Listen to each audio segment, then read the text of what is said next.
দ্বাদশ শ্রেণীর ব্যবসা শিক্ষা শাখা প্রিয় শিক্ষার্থীবৃন্দ, আসসালামু আলাইকুম। আশা করি তোমরা ভালোই আছো। করোনা পরিস্থিতিতে অনলাইনের ক্লাস নিতে গিয়ে আজ আমি তোমাদের দ্বিতীয় পত্রের হিসাব বিজ্ঞান বইয়ের অংশীদারি ব্যবসায়ীর হিসাব অধ্যায়টা পড়াবো। তোমাদের মনোযোগ খুব বেশি করে আশা করি। আমি জানি তোমরা মনোযোগ সহকারে ক্লাসটা শুনবা। পরবর্তীতে তোমরা বই থেকে রিডিং পড়ে আরও বেশি করে জেনে তোমরা পরবর্তীতে অঙ্ক করার জন্য চলে যাওয়া। তা আমরা এখানে বোর্ডে অংশীদারি ব্যবসায়ীর হিসাব অধ্যায়টা লিখলাম। তো আমরা অধ্যায়টা সম্পর্কে নামটা জানলাম। তা আমি আমার পরিচয়টা দিই। আমি মোহাম্মদ নাজিমুদ্দিন, সিনিয়র প্রভাষক, হিসাব বিজ্ঞান বিভাগ, হযরত উজু ডিগ্রি কলেজ, চান্দগাঁও, চট্টগ্রাম। তো অংশীদারি ব্যবসায়ের হিসাব তোমরা নিজেরাই বুঝতেছো, অংশীদার দ্যাট মিনস একজন না। অংশীদারি ব্যবসায়ের হিসাবটা জানার আগে, অংশীদারি ব্যবসায়ের আগে কোন ব্যবসা ছিল, আমরা সে ব্যবসাটা সম্পর্কে মিনিট দুয়েক আলাপ করবো। আশা করি তোমরা এখান থেকে কেন অংশীদারি কারবারে আসলাম সেটা জানবা। অংশীদারি কারবারের আগে আমরা আরেকটা ব্যবসা করতাম যার নাম এক মালিকানা কারবার। এক মালিকানা কারবারের মালিক একজন, সুবিধা হলে তিনি ভোগ করতেন, অসুবিধা হলেও তিনি বহন করতেন। তো সাধারণত ব্যবসা করে মুনাফা অর্জনের জন্য, মুনাফা অর্জন করতে গিয়ে এক মালিক অর্থাৎ একক মালিক বুঝতে পারল আমি যে কত টাকা ব্যবসাতে বিনিয়োগ করলাম, সে কত টাকাতে বিনিয়োগে যে সফলতাটা আসলো, যদি সেই ব্যবসাতে যদি আরও বেশি টাকা বিনিয়োগ করতে পারতাম তাহলে সফলতা আরও বেশি হতো। যার কারণে আমরা অংশীদারি ব্যবসায়ীর হিসাব প্রয়োজন মনে করলাম। অর্থাৎ এক মালিকের পক্ষে প্রচুর কিংবা অনেক টাকা যোগান দেওয়া সম্ভব হচ্ছে না বলে তিনি নিজেই চিন্তা করলেন আত্মীয় স্বজন কিংবা পরিচিত জনদের মধ্য থেকে আরও কয়েকজনকে নিয়ে যদি এই ব্যবসাটা করা যায়, অর্থাৎ আরও বেশি টাকা বিনিয়োগ করে, আরও বেশি মূলধন বিনিয়োগ করে ব্যবসাটা করি, তাহলে অনেক সফলতা, অনেক লাভজনক হবে। এটা মনে করেই অংশীদারি ব্যবসায়ের আমাদের দ্যাট মিনস ওই মালিকদের মনে আসলো।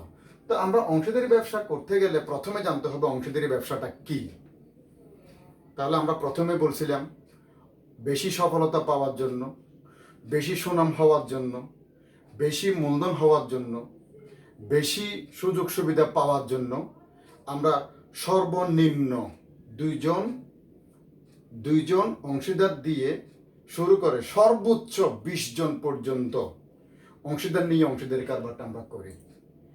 আমরা অংশীদারি ব্যবসাটা করতে গেলে আমাদের প্রথমেই অংশীদারি ব্যবসায়ের ভিতরে এবং বাইরে অংশীদারি ব্যবসাটা করে কোন অবস্থানে আমরা যাব সেটা আগে থেকে একটা নকশা করে রাখতে হবে। তো আমরা নকশা করতে গিয়ে দেখলাম আমরা অংশীদারি ব্যবসাটা গঠন কিভাবে করব। গঠন করতে গেলে সাধারণত ভারতীয় অংশীদারি ব্যবসায়ের আইনের 1932 সালের আইনটা আমরা প্রয়োগ করি। তো এই আইনটা প্রয়োগ করতে গিয়ে আইনে যেটুকু দেখলাম, অংশীদারি ব্যবসা করতে গেলে সর্বনিম্ন 2 জন অংশীদার লাগবে, আর সর্বোচ্চ কয়জন? 20 জন। এই যে এখানে খেয়াল করলে দেখবা কয়জন? 20 জন। এটা হলো সাধারণ অংশীদারি কারবার। এটা হলো কি? সাধারণ অংশীদারি কারবার। আর সাধারণ অংশীদারি কারবারের মধ্যেও অর্থাৎ 2 থেকে 20 জনের মধ্যেও আরও যদি আরেকটা ব্যবসা আলাদা করি, যাকে আমরা বলতে পারি ব্যাংকিং অংশীদারি ব্যবসা। তো ব্যাংকিং অংশীদারি ব্যবসাও করতে গেলে সর্বনিম্ন কয়জন লাগবে? 2 জন। সর্বোচ্চ কয়জন লাগবে? 10 জন। এই যে আমি লিখে দিলাম, তোমরা একটু খেয়াল করলেই বুঝতে পারবা। তাহলে আমরা কিভাবে বুঝতে পারলাম এখন গঠন? 1932 সালের ভারতীয় আইনের সর্বনিম্ন 2 জন এবং সর্বোচ্চ 20 জন অংশীদার নিয়ে যে ব্যবসাটা আমরা করব তাকে এই অংশীদারি ব্যবসায়ীর হিসাব বলে। সাধারণত 2 সর্বনিম্ন, সর্বোচ্চ 20 জনকে সাধারণ অংশীদারি ব্যবসায়ীর হিসাব বলে। আর এই 20 জনের মধ্য থেকে যদি আমরা 10 জন নিয়ে ব্যবসাটা করি তখন সেটার নাম হবে ব্যাংকিং অংশীদারি ব্যবসা। তো ব্যাংকিং অংশীদারি ব্যবসা করতে গেলে সর্বনিম্ন 2 জন, সর্বোচ্চ 10 জন। এই হলো আমাদের গঠন। তো অংশীদারি ব্যবসা করতে গেলে গঠনের পর আসতেছে একটা চুক্তি। এই যে চুক্তি, তোমার যখন একজন অংশীদার কিংবা মালিক 2 জন মিলে ব্যবসা করতে যাবে তখন 2 জনের মতের মধ্যে কোনো না কোনো পরিবর্তন থাকবেই। অর্থাৎ মৌখিক কথার উপর ভিত্তি করে কোনো একটা ব্যবসা করলে সেই ব্যবসাটা পরবর্তীতে কোনো না কোনো সমস্যা বের হবেই। যার কারণে আমরা প্রথমে ব্যবসা করার আগে আমরা একটা চুক্তি করব, যে চুক্তিতে সব কিছুই লেখা থাকবে। কতজন অংশীদার হবে, আমাদের এই ব্যবসাটা কোন স্থানে হবে, পরিবহন সুবিধাটা কি, কোন অংশীদার কত টাকা মূলধন দিবে এবং আমাদের কোন অংশীদার ব্যবসা থেকে কত টাকা উত্তোলন করবে এবং আমাদের মুনাফা কোন অনুপাতে বন্টন হবে। অনুপাত বলতে অর্থাৎ এটাকে আমরা ইংরেজিতে বলি রেশিও। তো যদি 3 জন অংশীদার হয় প্রশ্নে কিংবা চুক্তিতে উল্লেখ থাকবে কে কত টাকা মূলধন দিবে কিংবা প্রয়োজনে অংশীদার অতিরিক্ত মূলধন দিতে হলে দিতে হবে, কে কত টাকা উত্তোলন করবে, মূলধনের সুদ কীরকম হবে, উত্তোলনের সুদ কীরকম হবে, বন্টনযোগ্য মুনাফা কীরকম হবে, সব কিছুই চুক্তিতে উল্লেখ থাকবে। যার কারণে আমরা বলি চুক্তিই হলো অংশীদারি কারবারের মূল ভিত্তি। চুক্তির বিকল্প অংশীদারি ব্যবসা হবে না, কারণ মৌখিক কথার উপর ভিত্তি করে কোনো ব্যবসা হলে ভবিষ্যতে এটা কোনো না কোনো অসুবিধা হবেই। যার কারণে আমাদের চুক্তির উপর অবশ্যই নির্ভর। এবং চুক্তিতে আমরা আরো কিছু দেখলাম, পছন্দনীয় নাম। যে নামটা আমরা ঠিক করব সেই নামটা আজ একটা ঠিক করলাম, 2 দিন পর আরেকটা নাম, 3 দিন পর আরেকটা নাম, যে নামের উপর কোনো ভিত্তি নেই। তোমাকে এমন একটা নাম ঠিক করতে হবে যে নামের উপর তোমার সুনামটা অনেক দিন কিংবা অনেক বছর পর্যন্ত থেকে যাবে এবং সেই সুনামের উপর ভিত্তি করে তোমাদের মূলধন হ্রাস এবং বৃদ্ধি হবে। তুমি তোমার সুনাম যত বেশি করতে পারবা, অংশীদাররা যত বেশি সুনাম করতে পারবে, সেই অংশীদারি ব্যবসার মূলধনটা তত বৃদ্ধি পাবে। তা আমাদের মূল টার্গেট, আমরা অবশ্যই দেশের এবং আমাদের অংশীদারদের অবশ্যই সফলতা আনবই অংশীদারি ব্যবসায়ের মাধ্যমে। আমাদের চুক্তির পরে পছন্দনীয় নাম, সুনাম, মূলধন, এই সমস্ত কয়েকটা দফা বললাম। এরপর আমাদের পদ্ধতি। অংশীদারি ব্যবসা করতে গেলে আমরা প্রথমেই 2টা পদ্ধতি সম্পর্কে আমাদের জানতে হবে। 2টা পদ্ধতির মধ্যে 1 স্থিতিশীল পদ্ধতি, 2 পরিবর্তনশীল পদ্ধতি। এখন তুমি প্রশ্ন করতে পারো স্থিতিশীল পদ্ধতি কি, পরিবর্তনশীল পদ্ধতি কি? স্থিতিশীল পদ্ধতি বলতে আমরা অংশীদারি ব্যবসাটা করতে গেলে আমাদের পুরো প্রশ্ন পড়তে গেলে মিনিমাম 10 থেকে বা 6-7টা থেকে 15-17টা পর্যন্ত আমরা দফা পাবো। এই দফা আমরা পদ্ধতি অনুযায়ী প্রশ্নে লেখা থাকবে কোন পদ্ধতিতে অঙ্কটা করতে হবে, কোন নিয়মে অঙ্কটা করতে হবে, লেখার উপর ভিত্তি করে তোমাকে পদ্ধতিটা ব্যাখ্যা করতে হবে। তাহলে আমরা জানি স্থিতিশীল পদ্ধতি বলতে সাধারণত পুরো প্রশ্নে যে কতটা দফা আমরা দেখতে পাবো বা দেখব, পড়ব, সেই দফাগুলির করণীয়টা কি, করণীয়টার উপর ভিত্তি করে তোমাকে দফাগুলি পোস্টিং দিতে হবে। এখন পোস্টিং দিতে গেলে তোমার পদ্ধতিটা আগে জানতে হবে। স্থিতিশীল পদ্ধতি বলতে আমরা জানি শুধু প্রাইমারি পর্যায়ে এটুকুই মনে রাখো, 10-15টা দফার মধ্যে মূলধন একটা দফা। শুধু মূলধনটাই স্থিতিশীল পদ্ধতিতে একটা মূলধন হিসাব হবে, যে মূলধন হিসাবে শুধুমাত্র মূলধনটাই লেখা হবে, আর অন্য কোনো দফা লেখা হবে না। অর্থাৎ মূলধন ফিক্সড, মূলধনের কোনো পরিবর্তন আসবে না। সাধারণত মূলধনের পরিবর্তন আসবে কখন? যদি মূলধনের সাথে অন্যান্য কোনো দফার যোগ বিয়োগ হয়। তো আমাদের স্থিতিশীল বললে মূলধন স্থিতিশীল থাকবে, যার কারণে এটাকে স্থিতিশীল পদ্ধতি। এখন স্থিতিশীল পদ্ধতি বলার পরে তাহলে তোমার মনে প্রশ্ন আসতে পারে, পুরো প্রশ্নটাতে 10টা দফা যদি হয়, তার মধ্যে একটা দফা মূলধন, সেই মূলধনটা যদি মূলধন হিসাবে লিখি, বাদ বাকি 9টা দফা কোথায় লিখব? তখন চলে আসতেছে তোমার স্থিতিশীল পদ্ধতি বলার পরে মূলধন হিসাবের পাশাপাশি তোমাকে আরেকটা হিসাব করতে হবে, যার নাম অংশীদারদের চলতি হিসাব। তাহলে বাদ বাকি সব দফাগুলি ওই অংশীদারদের চলতি হিসাবে ডেবিট এবং ক্রেডিট দিকে লিখতে হবে। আচ্ছা, এবার আমাদের পরিবর্তনশীল পদ্ধতি। আমি 2টা পদ্ধতির কথা বলছিলাম। পরিবর্তনশীল পদ্ধতি কাহাকে বলে? আমরা জানি প্রশ্নে অন্য কোনো কিছু বলা না থাকলে, অর্থাৎ পদ্ধতি সম্পর্কে কোনো কিছু বলা না থাকলে সাধারণত আমরা পরিবর্তনশীল পদ্ধতি অনুযায়ী অঙ্কটা করি। তো পরিবর্তনশীল পদ্ধতি অনুযায়ী যদি অঙ্কটা করতে যাই, অংশীদারদের মূলধন হিসাবকে 2 ভাগে ভাগ করি। 1 বাম, 2 ডান। বামটা হলো ডেবিট, ডানটা হলো ক্রেডিট। আমরা অংশীদাররা যদি কারবারে মূলধন দিই, তাহলে সেই মূলধন কারবারের বৃদ্ধি পাবে নাকি হ্রাস পাবে? অবশ্যই বৃদ্ধি পাবে। আর বৃদ্ধি পেলেই আমরা একদম ক্লাস 9 থেকে জেনে আসছি মূলধন সবসময় ক্রেডিট। সুতরাং অংশীদারদের মূলধন হিসাবে ক্রেডিট দিকে মূলধনটা আমরা লিখি, আর ডেবিট দিকে প্রতিষ্ঠান থেকে, ব্যবসা থেকে অংশীদারগণ যদি টাকা উত্তোলন করে তখন মূলধন হ্রাস পাবে, আর সেই মূলধন হ্রাস পাওয়ার জন্য অংশীদারদের মূলধন হিসাবে ডেবিট দিকে লিখতে হয়। এখন তুমি নিশ্চিত হলা আমাদের মূলধন পরিবর্তন, দ্যাট মিনস মূলধন বাড়তেও পারে, হ্রাসও পেতে পারে, অর্থাৎ বৃদ্ধিতেও হতে পারে, হ্রাসও হতে পারে। যেভাবে হোক আমাদের মূলধন পরিবর্তন আসলেই যে পদ্ধতিতে আমরা মূলধনটাকে পরিবর্তন করব কিংবা দেখি, সেই পদ্ধতিটার নামই হলো পরিবর্তনশীল মূলধন পদ্ধতি।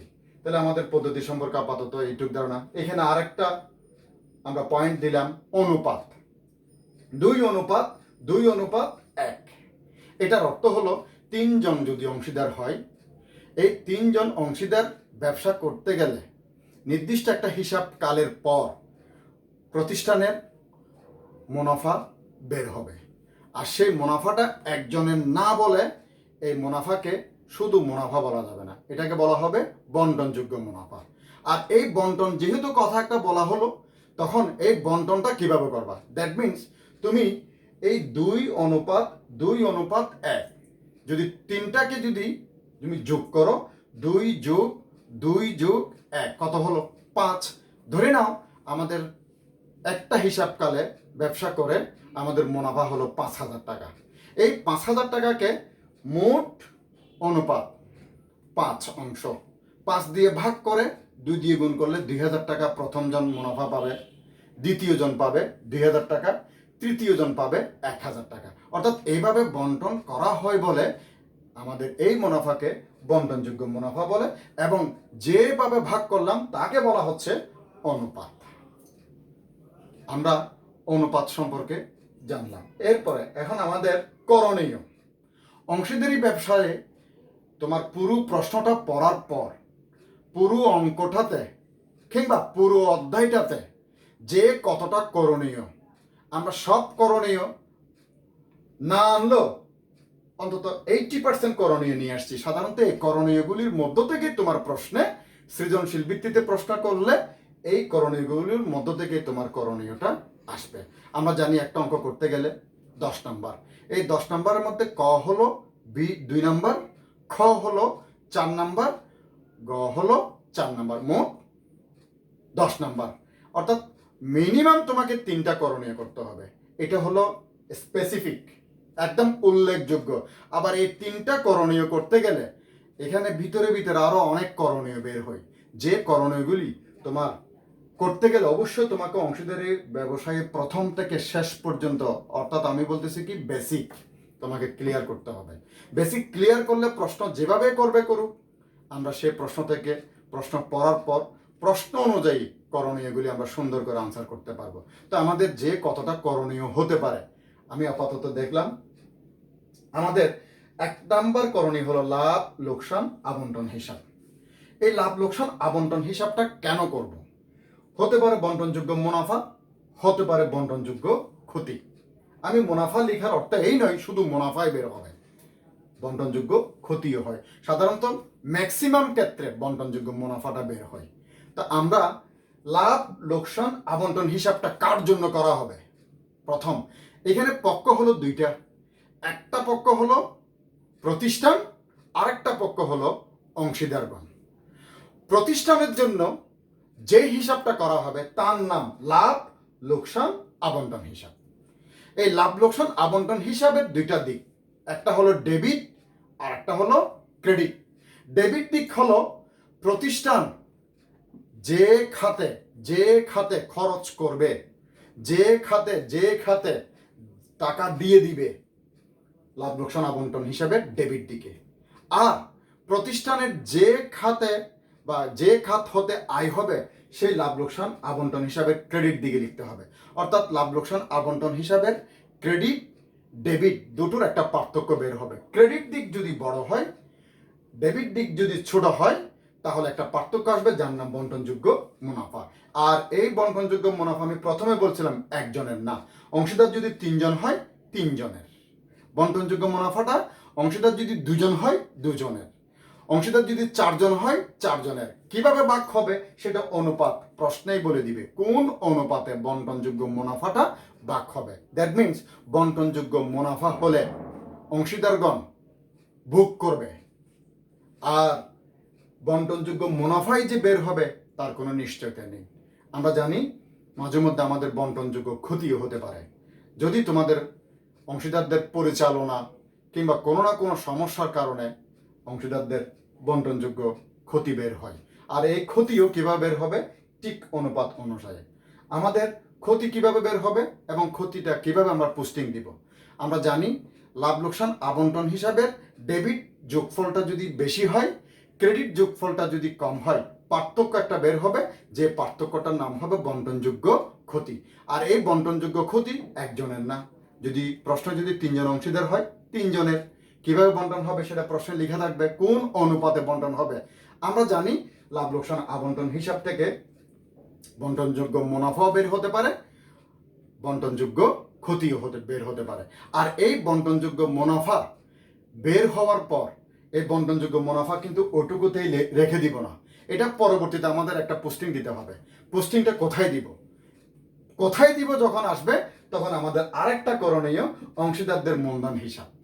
অংশীদারদের মূলধন হিসাব, এই অংশীদারদের মূলধন হিসাব আমরা জানি দুইটা দিক। আমি কিছুক্ষণ আগেও বলছিলাম মূলধনের অংশীদারদের মূলধন হিসাবকে 2 ভাগে ভাগ করব, অর্থাৎ 2টা দিক ভাগ করব, একটা হলো ক্রেডিট আর একটা হলো ডেবিট।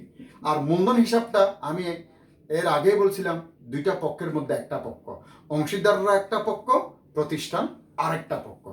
অংশীদারদের জন্য যে হিসাবটা করা হবে সেই হিসাবটার নামই হবে অংশীদারদের মূলধন হিসাব। আর কেনই বা অংশীদারদের মূলধন হিসাব করা হবে? অংশীদারগণ কোন একটা হিসাবকালের শুরুর দিন প্রথমে মূলধন দিয়ে ব্যবসা শুরু করবে। এই মূলধন দিয়ে ব্যবসা শুরু করার পর একটা বছর, হিসাবকাল যদি 1 বছরের হয়, 1 বছরে অংশীদারগণ কিভাবে অংশীদারদের টাকা পাবে কিংবা কোন খাত হতে অংশীদারদের মূলধনের টাকার সাথে যোগ হচ্ছে, দ্যাট মিনস মূলধন বৃদ্ধি পাবে, সবগুলি মূলধন হিসাবে ক্রেডিট দিকে। আবার মূলধন হিসাব থেকে যদি ডেবিট দেখি তাহলে তোমাকে বুঝে নিতে হবে অংশীদারগণ প্রতিষ্ঠান না, অংশীদারদের মূলধন থেকে টাকা উত্তোলন করে নিয়ে যাচ্ছে। অর্থাৎ অংশীদারদের মূলধন বৃদ্ধি হলে অংশীদারদের মূলধন হিসাবের ক্রেডিট, আর মূলধন হ্রাস পেলে অংশীদারদের মূলধন হিসাবের ডেবিট। শেষ পর্যন্ত হিসাবকালের শেষের দিন 31শে ডিসেম্বর এই তারিখে তাদের প্রকৃত মূলধন কার কত টাকা মূলধন দিয়ে শুরু করা হয়েছিল, শেষ পর্যন্ত কত টাকা মূলধন রইল, সেটা জানার জন্য আমাদের অংশীদারদের মূলধন হিসাব। এখন তুমি প্রশ্ন করতে পারো, এখানে আরেকটা করণীয় সমন্বিত লাভ লোকসান আবন্টন হিসাব। সমন্বিত লাভ লোকসান আবন্টন হিসাব কখন করতে হবে? আমরা জানি লাভ লোকসান আবন্টন হিসাবে পোস্টিং দিতে গিয়ে যদি কোন একটা দফা বাদ পড়ে যায়, পরবর্তীতে সেই দফাটা আবার দেখানোর জন্য যেই হিসাবটা আবার করা হবে সেটার নাম লাভ লোকসান আবন্টন হিসাব নয়, সেটার নাম হবে সমন্বিত লাভ লোকসান আবন্টন হিসাব। তাহলে আমরা বুঝে নিলাম সমন্বিত লাভ লোকসান আবন্টন হিসাব বলতে যে দফাগুলি প্রথম পর্যায়ে বাদ পড়ছিল বা যে দফাটা প্রথম দিকে বাদ পড়ছিল সেই দফাটা আবার নতুন করে পোস্টিং দেওয়ার জন্য আমাদের আরেকটা হিসাব করতে হয়, যার নাম সমন্বিত লাভ লোকসান আবন্টন হিসাব। ঠিক সেখান থেকেও সেই বন্টনযোগ্য মুনাফা অথবা বন্টনযোগ্য ক্ষতি বের হতে পারে। এবার তুমি আরেকটা করণীয় দেখো, সমন্বিত অংশীদারদের মূলধন হিসাব। সমন্বিত অংশীদারদের মূলধন হিসাব। এখন সমন্বিত অংশীদারদের মূলধন হিসাব, তাহলে আবার তোমাকে ওইভাবে যেতে হবে। প্রশ্ন পড়ার সময় যদি 7টা দফা দেখি, 7টা দফার মধ্যে যেমন অংশীদারদের মূলধন, অতিরিক্ত মূলধন, তারপরে বেতন, উত্তোলন, উত্তোলনের সুদ, মূলধনের সুদ, ঋণের সুদ, এইরকম বেশ কয়েকটা দফা দেখলাম। সব দফাগুলি পোস্টিং দিতে গিয়ে ধরে নাও মূলধনের সুদটা বাদ পড়ে গেছে, একটা দফা বাদ পড়ে গেছে, তাই বলি কি বাদ বাকি দফা যেগুলি পোস্টিং দিয়ে আসছে সবগুলি কি বাদ, কিংবা সবগুলি কি আমাদের নতুন করে আবার করতে হবে? না। 10টা দফার মধ্যে যদি 9টা দফার পোস্টিং হয়, এই 9টা দফার রেজাল্ট যেটা আসবে সেই রেজাল্টটা হয়তো বা কমপ্লিট না, সেটাকে ইনকমপ্লিট, দ্যাট মিনস অসমাপ্ত রেজাল্ট। এটা ভুল বলা যাবে না, এটা অসমাপ্ত রেজাল্ট। তাহলে আমাদের একটা দফা বাদ পড়ে গেছিল, সেই একটা দফা আবার পোস্টিং দেওয়ার জন্য নতুন করে আরেকটা হিসাব করতে হবে, যার নাম সমন্বিত অংশীদারদের মূলধন হিসাব। সেই সমন্বিত অংশীদারদের মূলধন হিসাব শেষ পর্যন্ত 31শে ডিসেম্বর তারিখে শেষ পর্যন্ত কোন অংশীদারের কত টাকা ব্যালেন্স সিডি, দ্যাট মিনস উদ্বৃত্ত, দ্যাট মিনস কোন অংশীদারের কত টাকা মূলধন শেষ পর্যন্ত রইল সেটা জানার জন্য সমন্বিত অংশীদারদের মূলধন হিসাব। এবার আমি তো অংশীদারদের চলতি হিসাব আগেই বলেছিলাম, স্থিতিশীল পদ্ধতি যখন বলবে তখন মূলধনটা স্থির রাখার জন্য একটা অংশীদারদের মূলধন হিসাব, বাদ বাকি দফাগুলি অংশীদারদের চলতি হিসাবে ডেবিট ক্রেডিট পোস্টিং দিয়ে অংশীদারদের অবস্থান বা মূলধনের অবস্থান বা প্রতিষ্ঠানের এই অংশীদারদের মূল অবস্থানটা আমরা জানতে পারবো অংশীদারদের চলতি হিসাব করে। এবার আরেকটা করণীয় দেখো, প্রশ্ন তুমি পড়ার পর বুঝতে পারবে কতটা করণীয়, বইটা পড়লে তুমি বুঝতে পারবা। তোমার প্রশ্নে পড়ার পরে তোমাকে বলবে যদি ঋণ হিসাব করতে বলে, আমাদের অংশীদারি কারবারের অংশীদারি ব্যবসায়ীর আরেকটা দফা যার নাম ঋণ। ঋণ সম্পর্কে বলতে গেলে একটা ক্লাস দিতেই হবে। সাধারণত আমরা জানি কোন একজন অংশীদার হিসাবকালের মাঝখানে কিংবা কোন একটা সময়ে কিংবা কোন একটা মাসে সাধারণত ঋণ আকারে কারবারে টাকা দেয়, আর সেই টাকা নির্দিষ্ট তারিখ উল্লেখ না থাকলে আমরা ধরে নিই 1 বছর, নির্দিষ্ট তারিখ উল্লেখ থাকলে ধরে নাও 1 জুলাইয়ে যদি কোন একজন অংশীদার ঋণ দেয়, তাহলে আমরা ধরে নিব সেই অংশীদার 6 মাসের জন্য ঋণ দিল। এখন ঋণ কোন একজন অংশীদার এমনিতেই তো আর ঋণ দিবে না, বিনিময়ে সেই অংশীদার কিছু একটা পাবে প্রতিষ্ঠান থেকে। তো প্রতিষ্ঠান থেকে যেটা পাবে সেটার নাম হলো ঋণের সুদ। তাহলে প্রতিষ্ঠান কি দিবে? ঋণের সুদ। অংশীদার কি পাবে? ঋণের সুদ। তাহলে একজন দিবে, কে দিবে? প্রতিষ্ঠান। প্রতিষ্ঠান দিলে লাভ লোকসান আবন্টন হিসাবে ডেবিট দিকে। আর কে পাবে? অংশীদার। এই পাওয়া দ্বারা তার ঋণের পরিমাণ কিংবা তার মূলধনের পরিমাণ বাড়বে। আমরা জানি এই ঋণের সুদ সম্পর্কে যদি নিশ্চয়তার ভিত্তিতে যদি প্রশ্নে বলে না দেয় কত পার্সেন্ট সুদ ধরতে হবে, তাহলে আমাদের ধরে নিতে হবে অংশীদারি ব্যবসায়ীর ঋণের সুদ সম্পর্কে বলা না থাকলে 6% সুদ ধরতে হয়। আর সময় সম্পর্কে তো আমি প্রথমে বললাম, সময় উল্লেখ না থাকলে 1 বছরের সুদ ধরতে হবে, সময় উল্লেখ থাকলে সেই সময়টা থেকে শুরু করে 31শে ডিসেম্বর পর্যন্ত যত মাস হয় তত মাসের সুদ ধরতে হবে। আমরা সুদ ধরার নিয়মগুলিও পরবর্তী ক্লাসে আমরা ইনশাল্লাহ দেখাবো। ঋণ হিসাব। এবার বলতেছি কি অংশীদারদের উত্তোলন হিসাব। আরেকটা করণীয় হতে পারে অংশীদারদের উত্তোলন হিসাব। উত্তোলন কে কত টাকা করলো প্রতিষ্ঠান থেকে। সাধারণত অংশীদারগণ কারবারে মূলধন দেয় বলে, কারবার থেকে অংশীদারগণ মূলধনের সুদ নেয়। আর মূলধনের পরিমাণ বৃদ্ধি পায়। আর যদি সেই অংশীদারগণ কারবার থেকে উত্তোলন করে তাহলে তাদের মূলধন হ্রাস পাবে, মূলধন হিসাবে ডেবিট দিকে। তো প্রতিষ্ঠান মূলধন নেওয়ার বিপরীতে যদি অংশীদারদের সুদ দিতে পারে, প্রতিষ্ঠান থেকে উত্তোলন নেওয়ার বিপরীতে অংশীদারদের কাছ থেকে সুদ নিতে পারে, তো এই সুদ অংশীদারদের কাছ থেকে নেওয়া হয় বলে আমাদের উত্তোলনের টোটাল পরিমাণটা জানার জন্য, অর্থাৎ কোন অংশীদার কত টাকা উত্তোলন করলো, কত টাকা সুদ দিল, সবটা জানার জন্য আরেকটা করণীয়, যার নাম অংশীদারদের উত্তোলন হিসাব। আমাদের সুদ নির্ণয়, যখন সুদ নির্ণয়ের কথা বলবে অনেক সুদ আসবে, যেমন একটা হলো মূলধনের সুদ, উত্তোলনের সুদ, ঋণের সুদ। আমরা পরবর্তী ক্লাসে অঙ্ক করার সময় তোমাদেরকে সুদগুলি সম্পর্কে আমি দেখিয়ে দিব, প্র্যাকটিক্যাল দেখালে আশা করি তোমরা ইনশাল্লাহ পারবাই। তারপর প্রারম্ভিক মূলধন নির্ণয়। এখন আরেকটা করণীয় হতে পারে প্রারম্ভিক মূলধন নির্ণয়। প্রারম্ভিক মূলধন নির্ণয় কি রে, তুমি প্রথম দিকে এতক্ষণ পর্যন্ত আমি বলে আসছি, সাধারণত জানুয়ারির 1 তারিখ যে মূলধনটা দেওয়া হয় সেই মূলধনটার নাম প্রারম্ভিক মূলধন। এখন আমাদের পুরো প্রশ্নটা পড়ার পর তুমি দেখবা যে প্রারম্ভিক মূলধনটা কোনো না কোনো একটা মূলধনের মধ্যে লুকায়িত আছে। আমাদের প্রশ্ন পড়ার পর আমরা নিজেরাই বুঝতে পারবো আমাদের সেই মূলধনটা কিভাবে বের করতে হবে। অর্থাৎ 1 তারিখের টাকাটা অসমাপ্ত মূলধনের মধ্যে অন্তর্ভুক্ত আছে। আমরা প্রশ্ন পড়ার পর বোঝার পর সেই অসমাপ্ত মূলধন থেকেই, অর্থাৎ অসমাপ্ত মূলধনের সাথে কোন দফাগুলি যোগ করব, কোন দফাগুলি বিয়োগ করব, শেষ পর্যন্ত যেটা বের হবে তার নাম প্রারম্ভিক মূলধন। আমরা করার সময় দেখাবো ইনশাল্লাহ। আমাদের আরেকটা হতে পারে নিশ্চয়তার ভিত্তিতে বন্টনযোগ্য মুনাফা। এখানে 3 জন অংশীদার বা প্রথম দিকে 2 জন অংশীদার ছিল। 2 জন অংশীদার তেমন ব্যবসা করতে গিয়ে 2-4 বছর ব্যবসা করার পর কোনো একটা সফলতা আসেনি বলে তারা নতুন আরেকজন অংশীদার প্রয়োজন মনে করলো। জানাশোনার মধ্যে একজন অংশীদারকে বলল, আপনি আমাদের এই ব্যবসাতে অংশীদার হিসেবে আসেন।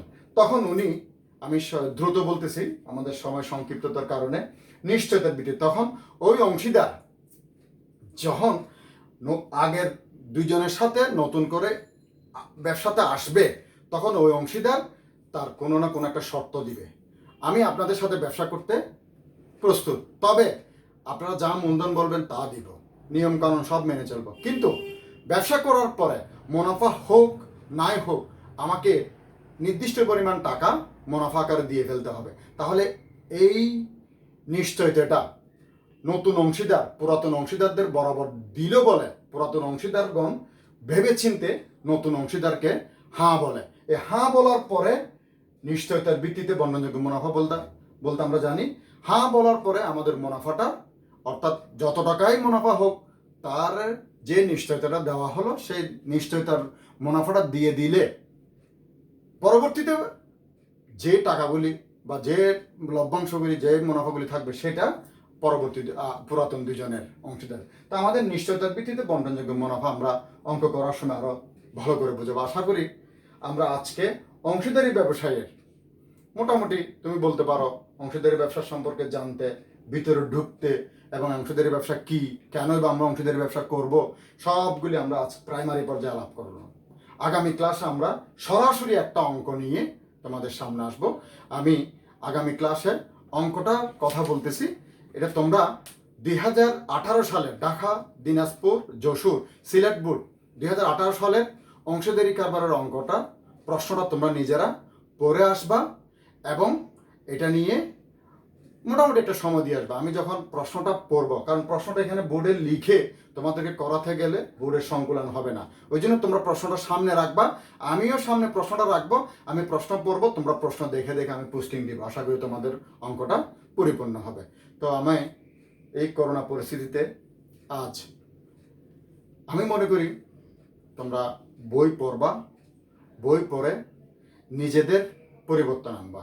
অংশীদারি কারবার থেকে আমরা নিশ্চিত একটা 10 নম্বরের অঙ্ক পাবো এবং তোমার অবজেক্টিভ মিনিমাম কমপক্ষে 3টা পাবো। অংশীদারি কারবার থেকে আমরা অঙ্ক একটা পারবো এবং অংশীদারি কারবার থেকে এই পর্যন্ত আমরা অঙ্ক করেও আসছি এবং করাচ্ছিও। তো তোমরাও পারবা, তবে পারার জন্য তোমাকে চর্চা করতে হবে। আমি আগামী ক্লাস আসা পর্যন্ত তোমাদেরকে রিডিং পড়তে বললাম অংশীদারি ব্যবসায়ের হিসাবটা, আমি আশা করি তোমরা রিডিং পড়বা। তো রিডিং পড়তে গেলে একদিক দিয়ে যেমন তোমার ঘরের বাইরে যেতে হচ্ছে না, বাসায় বসতে হচ্ছে। ঘরের বাইরে না গেলে তুমি করোনা মুক্ত হবে ইনশাল্লাহ। তো আমি আশা করব তুমি নিজেও সচেতন থাকবা, নিজে সচেতন থাকলে নিজেও করোনা থেকে মুক্তি পাবা এবং পরিবারকেও করোনা থেকে মুক্তি দিতে পারবা। তো তোমার উপর এই অনুরোধ, উপদেশ যাই মনে করো, অন্তত নিজে বাঁচো, তোমার বাবা মা ভাই বোন সবাইকে বাঁচাও, এই আশা নিয়ে আমি আজকের ক্লাস শেষ করলাম। ধন্যবাদ।